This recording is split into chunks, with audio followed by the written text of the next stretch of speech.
Izina ry'Imana Data na Mwana na Roho Mutagatifu. Amen. Kristu Yezu akuzwe, bavandimwe nkunda. Nitwa Nshogoza Evariste, ndi umuvandimwe wanyu muri kominote ya Emmanuel hano i Kigali mu Rwanda. Ni mucyo duce bugufi mu mitima yacu, ubaha Imana maze dusenge. Dawe nyir'ubutagatifu, Mana ishobora byose, Aba Papa, muri Yezu Kristu w'i Nazareti, umwana wawe n'umwami wacu, harirwa ikuzo n'icyubahiro uko ibihe bihora bisimburana iteka. Amen. Aba Papa, dusenderezeho Roho Mutagatifu wawe, maze umpe kuvuga ijambo ryawe nshize amanga, kandi abavandimwe banjye baryakirana ukwemera. Urakoze Nyagasani, kubyumvise mu izina rya Yezu Kristu tubisabye twizeye, kandi turahamya yuko ubiduhaye. Bavandimwe nkunda, ijambo dukomeje kwiga ni ijambo rifite urufatiro nk'uko twabivuze ubushize mu ibaruwa Pawulo Mutagatifu yandikiye Abanyakorinti, umutwe wa 13 umurongo wa 13, rigira riti: kugeza ubu ukwemera, ukwizera n'urukundo birabangikanye uko ari bitatu, ariko icy'ingenzi muri byo ni urukundo. Muri iri jambo rero tubonamo imigenzo mbonezamana uko ari itatu: ukwemera, ukwizera n'urukundo. Iyi nyigisho rero y'uyu munsi ni inyigisho ya kabiri iri buze kureba ku mugenzo mbonezamana wo kwizera. Muri Yohani umutwe wa 14 umurongo wa 2, Yezu Kristu ati: mu nzu ya Data hari ibyicaro byinshi, iyo bitaba ibyo mba narabibabwiye. Ubu ngiye kubategurira umwanya, nimara kugenda nkabategurira umwanya, nzagaruka mbajyane hamwe nanjye, kugira ngo aho ndi namwe abe ariho muba. Wow!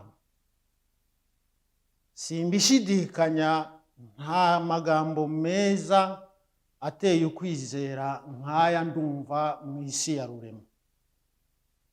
Kumva umwana w'Imana ko yagiye kuntegurira umwanya mu ijuru, biteye gutegereza ukugaruka kwa Nyagasani Yezu Kristu mu byishimo, mu munezero, si byose? Niyo mpamvu abigishwa ba mbere baririmbaga ngo Maranata, Maranata, ngwino Nyagasani Yezu.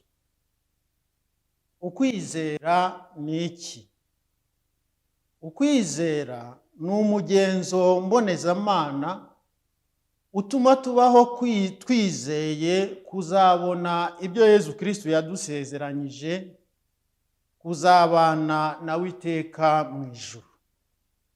Yarabidusezeranyije kandi ntashobora kwica isezerano, nk'uko tubivuga mu isengesho ryo kwizera.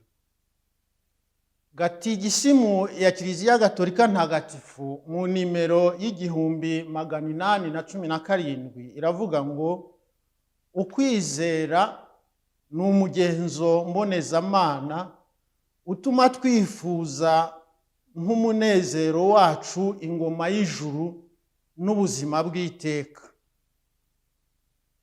utuma dushyira amizero yacu mu masezerano ya Yezu Kristu, kandi tutishingikirije imbaraga zacu, ahubwo twishingikirije ubuvunyi n'ingabire za Roho Mutagatifu.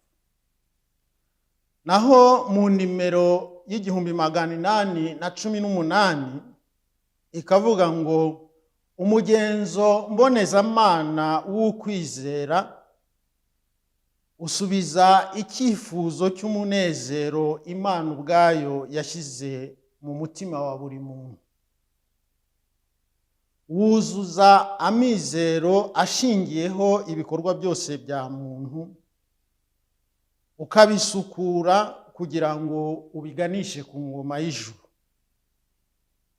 Urinda gucika intege, ushyigikira umuntu iyo agiye kunanirwa, ugafungura umutima mu gutegereza ihirwe rihoraho.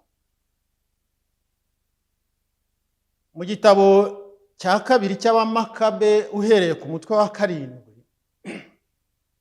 tubonamo abavandimwe 7 bemeye guhara ubugingo bwa hano ku isi barapfa, aho kumvira umwami wabategekaga gukora ibyangwa n'Uhoraho,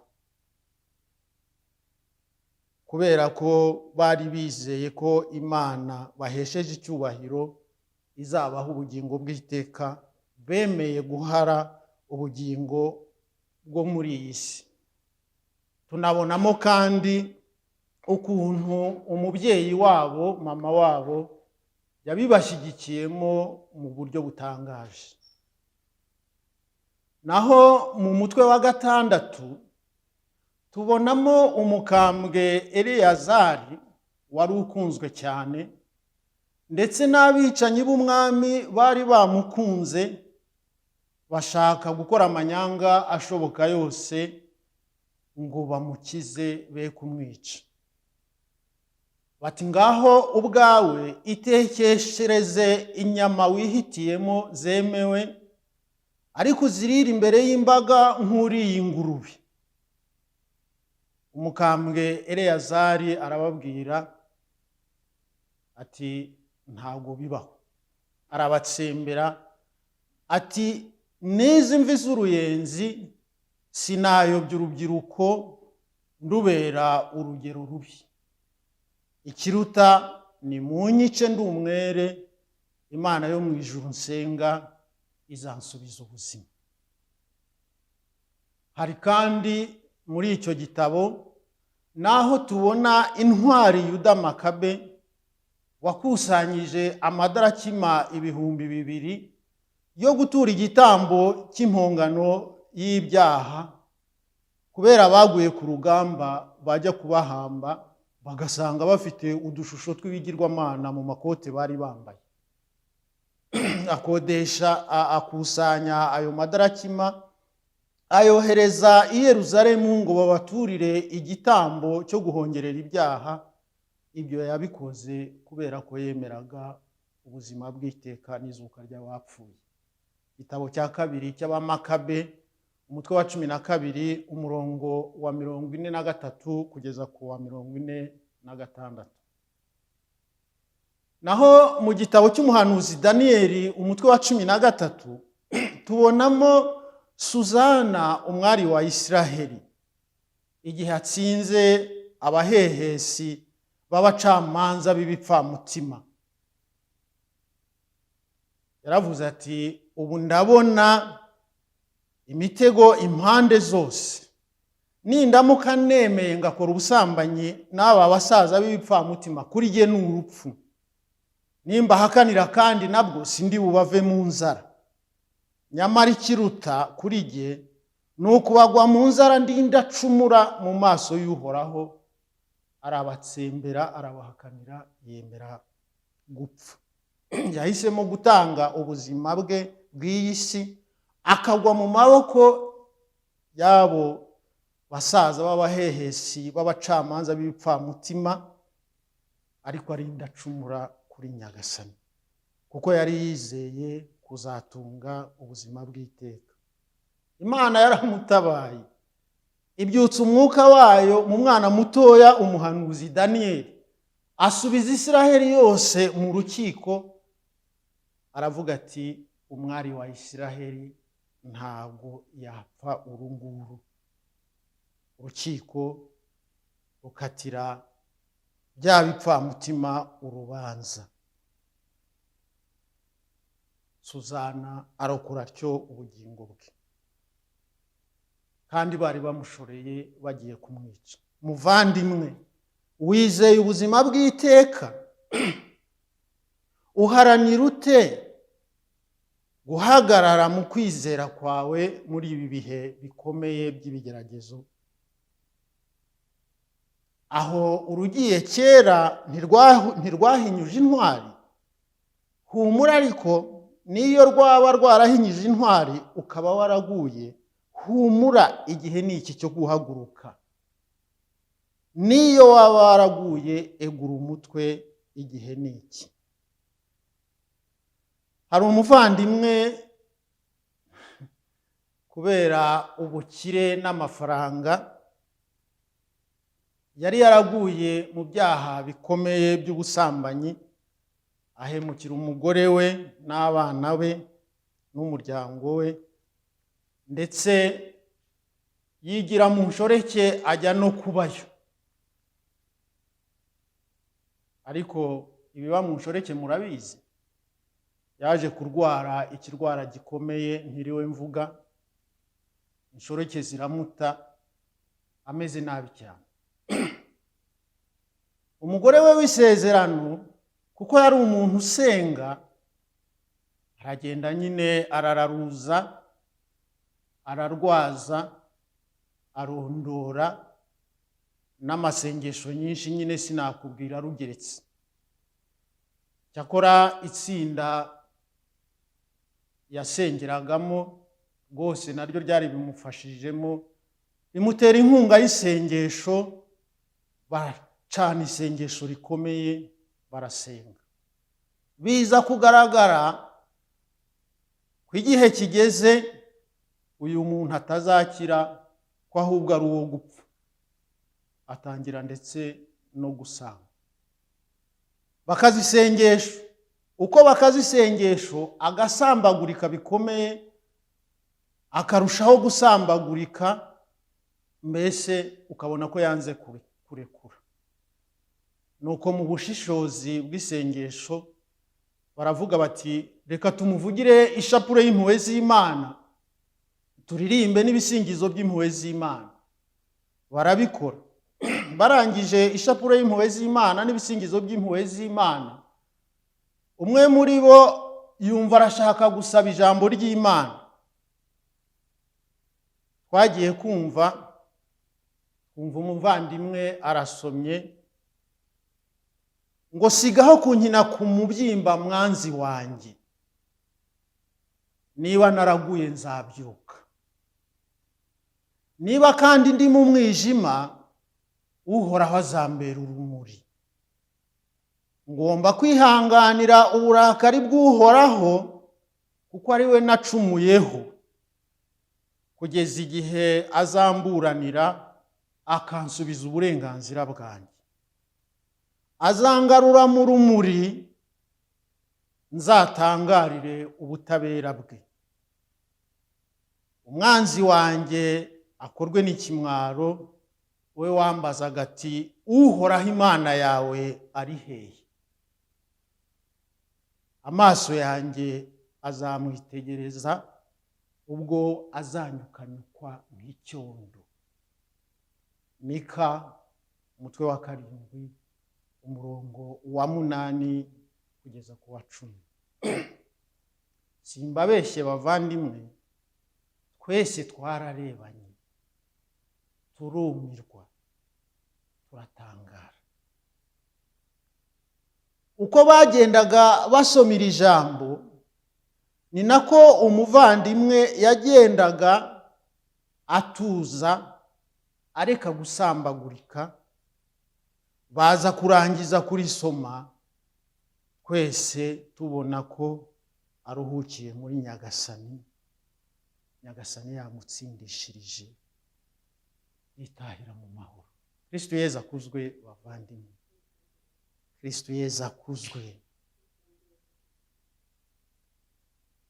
Niba waranaguye, umwanzi ntakwigambeho ngo aguherane. Umuvandimwe Cyprien Rugamba washinze kominote ya Emmanuel mu Rwanda yarabivuze ngo tugwa tubyuka kugeza turitashye. Kugwa si ikibazo, uhamaho waguye nicyo kibazo.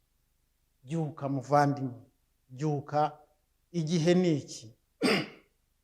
Bavandimwe, nta nyigisho nziza yatwinjiza neza mu mbaraga y'ukwizera kwacu kurusha iyo Nyagasani Yezu Kristu ubwe yitangiye mu Ivanjiri ya Matayo umutwe wa 5 uhereye ku murongo wa 1.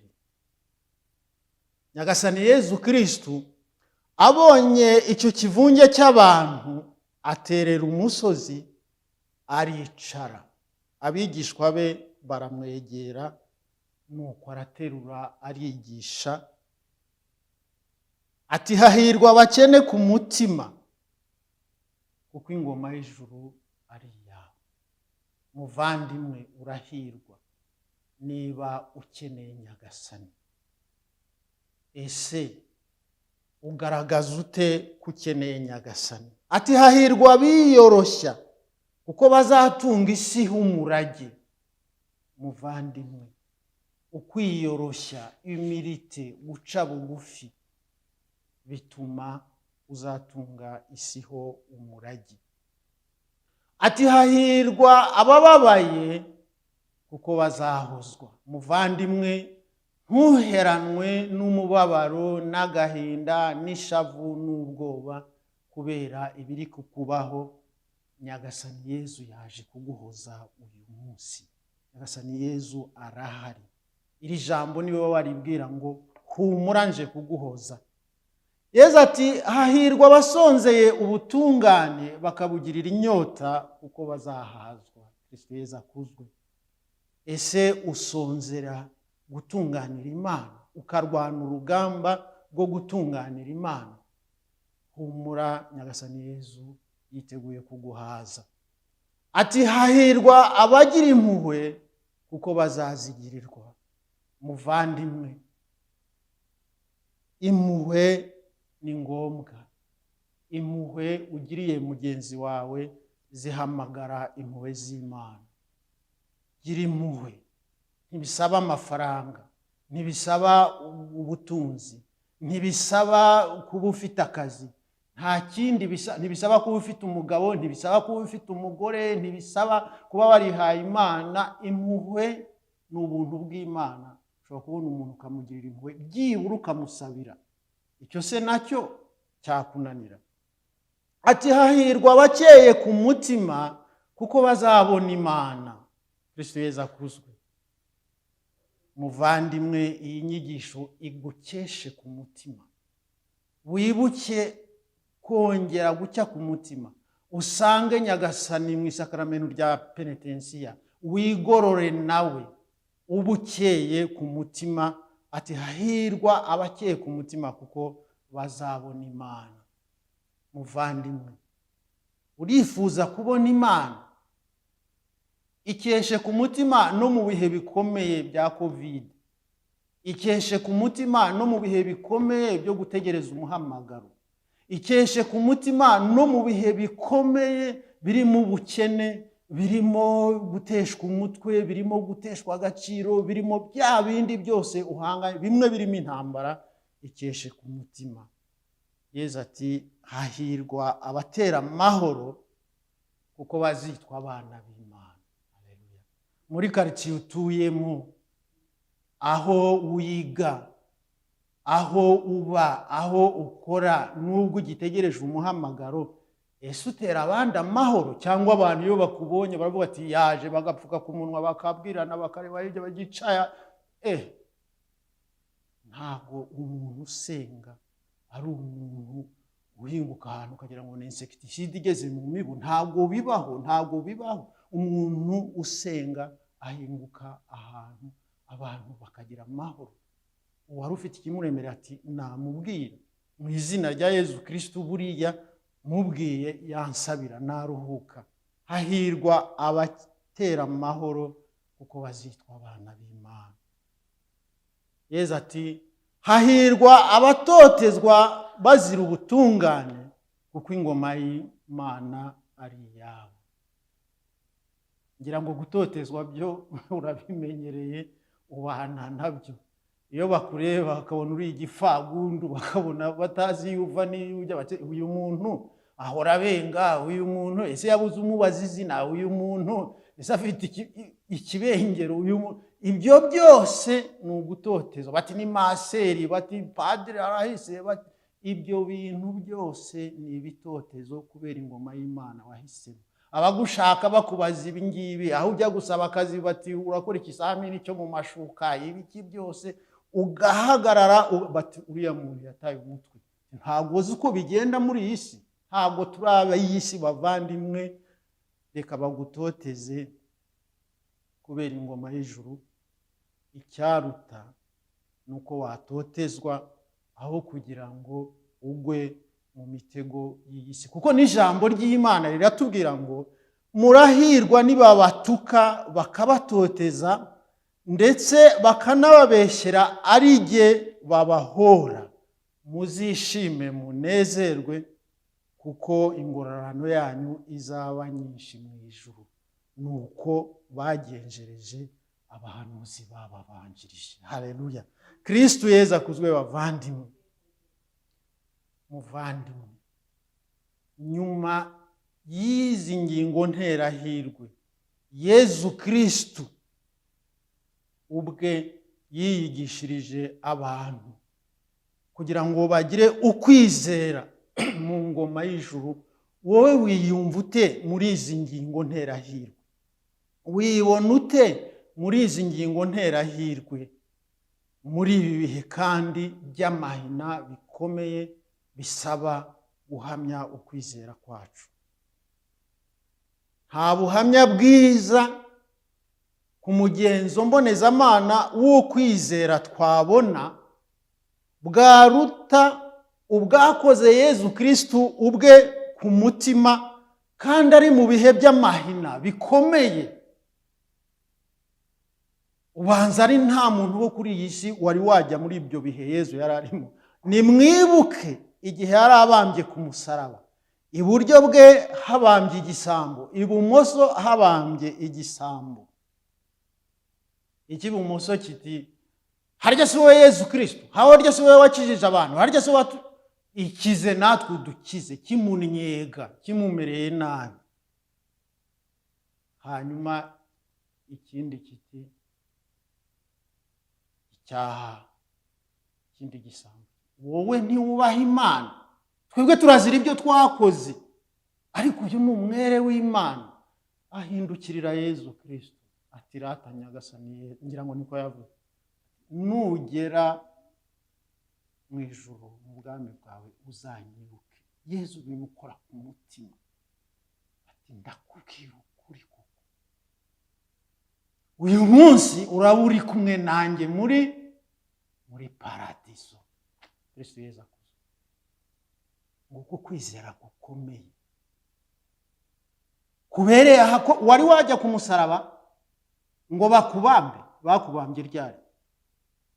Niba udashobora kugaragaza ukwemera kwawe muri COVID, niba ujya ku musaraba niho noneho uzagaragaza ukwemera nk'iki gisambo. Wagaragaje ukwemera utagombye kujya ku musaraba, ariko byagutwara iki?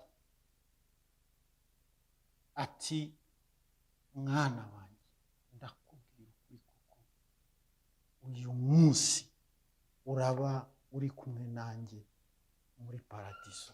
Ariko munatangarire ubuhakanyi bwa cya gisambo kindi cyarimo kibasira Nyagasani Yezu Kristo. Wavuzuye abantu, wahagurukije ibirema, wirukanye amashitani, ngaho imanure ku musaraba. N'abandi bose bavuga bati imanure ku musaraba, maze tukwemere. Ariko Yezu Kristo arabatsembera, ahubwo azamura cya gisambo cyagaragaje ukwizera. Kwizera kw'abagore nka Mariya Madalena na Salome, igihe intumwa zose zari zirutse kibuno mpamaguru, abagore banambye kuri Nyagasani Yezu Kristo bahagarara munsi y'umusaraba bari kumwe n'umubyeyi Bikira Mariya kugeza apfuye ashize mu mwuka, bakarinda niyo bamutera icumu mu mutima. Uku ni ukwizera gukomeye. None wowe muri ibi bihe bya COVID gusa ngo ntabwo ushobora kugaragaza ukwizera. Ukwizera gukomeye k'umwigishwa Yezu Kristo yakundaga, Yohani Mutagatifu.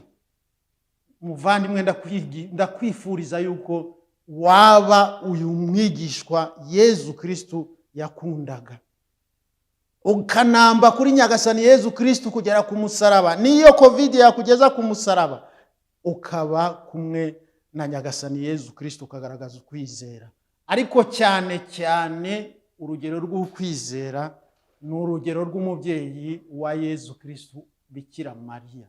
Reka mbabwire, mbahamirize neza ko ukwizera kwa Bikira Mariya niko kwari kubumbatiye ukwizera kw'izi ntumwa zose n'aba bigishwa bose. Niyo mpamvu bagiye bamusanga muri senakuro bakiyegeranya batuje bari kumwe na Bikira Mariya. Ukwizera kwa Bikira Mariya kwarababungabunze. Bikira Mariya, mu buzima bwawe bw'iki gihe bwo muri COVID, aho ibintu bicika, aho ibintu bikomeye, ese uramufite ngo akubumbatire? Muvandimwe, ubayeho gute uyu munsi umugenzo mboneza mana w'ukwizera? Wo kwizera kuzatunga ubugingo bw'iteka hamwe na Nyagasani Yezu Kristo. Ese wacitse intege? Humura, Yezu arahari. Uyu ni umwanya wo kugira ngo dusenge, dusabe Nyagasani Yezu Kristo atwongerere ukwizera. Twizere ko muri ibi bigeragezo, nk'uko yabivuze ngo muri iyi si muzahahurira n'amakuba n'ibyago n'ibigeragezo, ariko muhumure, isi narayitsinze. Kugira ngo twizere ko Nyagasani Yezu Kristo ari mu ruhande rwacu, ntacyo tuzaba, ko amazina yacu yanditse mu ngoma y'ijuru. Dusenge dusabe Nyagasani. Nyagasani Yezu Kristo, mwana w'Imana nzima, turakwizera. Twizera kuzabana nawe mu ijuru. Twizera ko watubanjirije, wagiye kudutegurira umwanya. Ati ngiye kubategurira umwanya. Mu nzu ya Data hari ibyicaro byinshi. Turagutegereje Nyagasani. Maranatha, Nyagasani Yezu Kristo, utwongerere ukwizera, maze muri ibi bihe bikomeye tubicemo dushyigikiwe n'ukwizera muri wowe, dushyigikiwe n'ukwizera k'umubyeyi Bikira Mariya wabungabunze intumwa n'abigishwa. Kandi turagushimiye kubiduhaye Nyagasani Yezu, utwongereye ukwizera. Mubyeyi Bikira Mariya, mwamikazi wa Kibeho, udukomereze ukwizera mu masezerano yo kuzabana na Yezu Kristo iteka mu ijuru. Urakoze mubyeyi mwiza.